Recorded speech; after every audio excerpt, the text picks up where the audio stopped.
Hi, welcome to Zona Mechanica. There is an MCQ on bending of beams. Actually, there are two questions of linked answer type based on same data. The statement for the linked answer type of questions is like this. A triangular shaped cantilever beam of uniform thickness is shown in the figure. The Young's modulus of the material of the beam is E. A concentrated load P is applied at the free end of the beam. The first question is the area moment of inertia about the neutral axis of a cross section at a distance x from the free end is option A bx t cube by 6L, option B bx t cube by 12L, option C bx t cube by 24L, and option D x t cube by 12. Figure at the margin indicates the weightage of the question, that is 2 marks.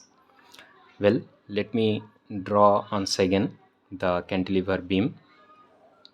Okay, suppose this is the cantilever beam. Okay, and the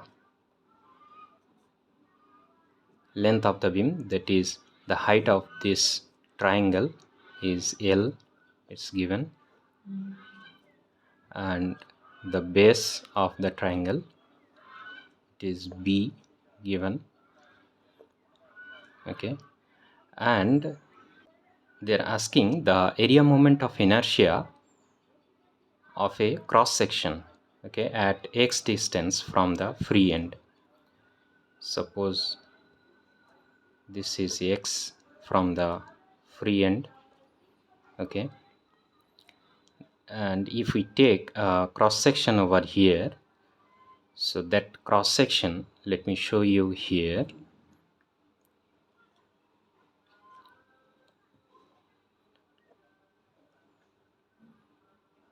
I am drawing little bit larger.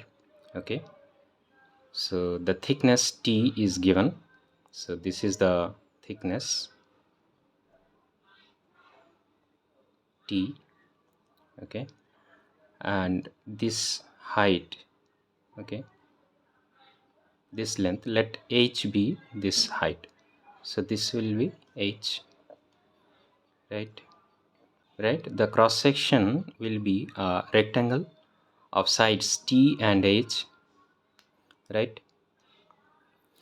So now from the two similar triangles, this larger triangle and this smaller triangle, we have a relation between B, H, X and L, right? From the larger triangle, B by L is equal to, from the smaller triangle, H by X, we can say, right?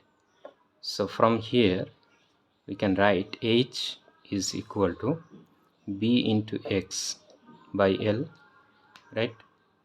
Now the moment of inertia of this rectangular cross section will be I is equal to, we know that the moment of inertia of a rectangular area of sides B and D is B d cube by 12, so this will be H into T cube by 12, right? So if we put this expression of H over here, then it will be B into X into T cube by 12 into L, right? This is the area moment of inertia of this cross section, right? Clearly this is matching with option B, so option B is the correct answer. Hope you understood. If you are enjoying, please do share with your friends.